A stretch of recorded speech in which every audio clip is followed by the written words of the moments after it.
Halo, pernah nggak sih Anda merasa, kok makin susah ya nyambung sama dampak keputusan kita? Apalagi di dunia yang serba cepat, serba digital kayak sekarang. Iya ya. Nah, hari ini kita mau kupas tuntas soal abstraksi. Jadi gimana jarak bisa fisik, emosional, atau bahkan cuma angka, itu bisa bahaya. Dan yang penting, gimana ngelolanya. Oke, Sumber kita kali ini dari buku Leaders Eat Last karya Simon Sinek.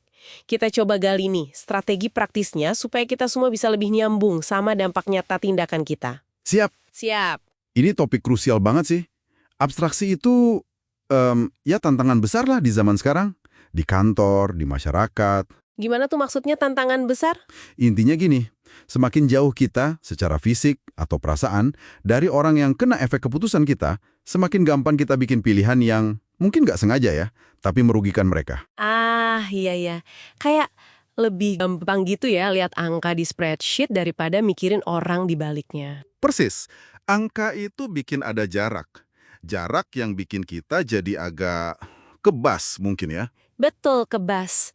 Nah, kenapa sih jarak ini sebegitu ngaruhnya? Ada penjelasan ilmiahnya gitu. Sumber kita nyinggung contoh klasik nih, eksperimen Milgram, ingat nggak? Oh, yang orang disuruh nyetrum orang lain itu kan? Yang ternyata cuma pura-pura disetrum.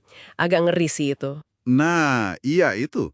Yang penting, orang itu lebih nurut buat nyakitin waktu korbannya nggak kelihatan atau kedengeran langsung. Jadi jarak fisik itu bikin jarak emosional juga. Empati kita kayak mati rasa gitu. Waduh, dalam juga ya. Berarti jarak fisik mematikan empati. Tapi kan nggak cuma soal fisik ya. Katanya angka juga bisa. Betul sekali. Angka itu, wah kekuatannya luar biasa buat bikin abstraksi. Misalnya, kita dengar berita 100.000 korban perang di negara jauh. Sedih sih, tapi coba bandingin sama dengar cerita satu anak tetangga kecelakaan. Rasanya beda kan? Iya juga ya. Lebih nusuk gitu kalau yang dekat atau ceritanya detail. Nah, statistik itu bisa ngilangin muka manusianya. Makanya ada kutipan penting. Semakin abstrak orang, semakin mampu kita menyakiti mereka. Serem kan? Serem sekaligus jadi pengingat ya. Oke, jelas ini masalah serius. Terus, gimana dong cara ngelawannya? Buku ini pasti ngasih solusi kan? Ada beberapa cara praktis.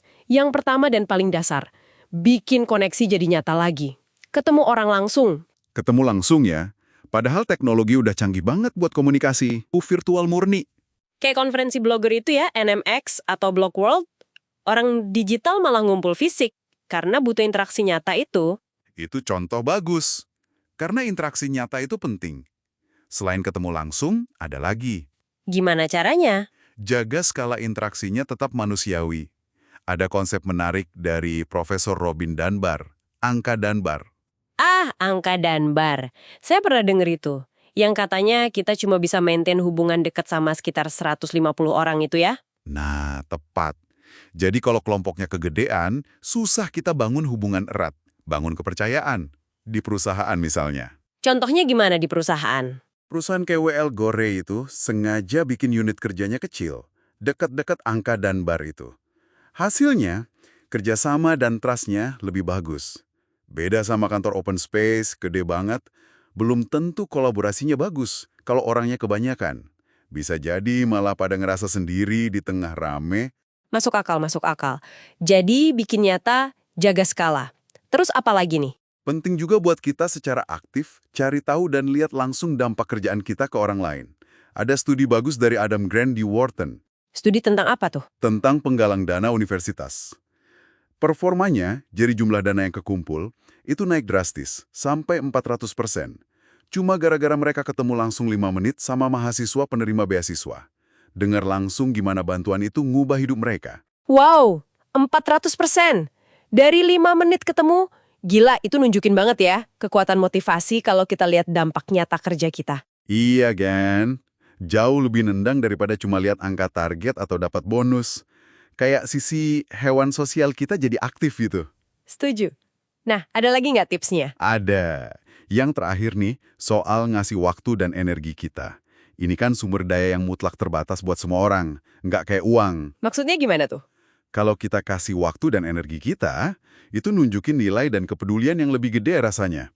Kita mungkin lebih salut sama temen yang rela luangin weekend buat jadi relawan daripada yang cuma transfer uang sumbangan kan. Oh iya, bener juga. Kayak ada harga lebih gitu ya kalau ngasih waktu dan tenaga. Mungkin karena itu membangun ikatan lebih dalam ya, kayak hormon oksitosin itu. Bisa jadi banget. Bangun kepercayaan itu butuh waktu, butuh sabar.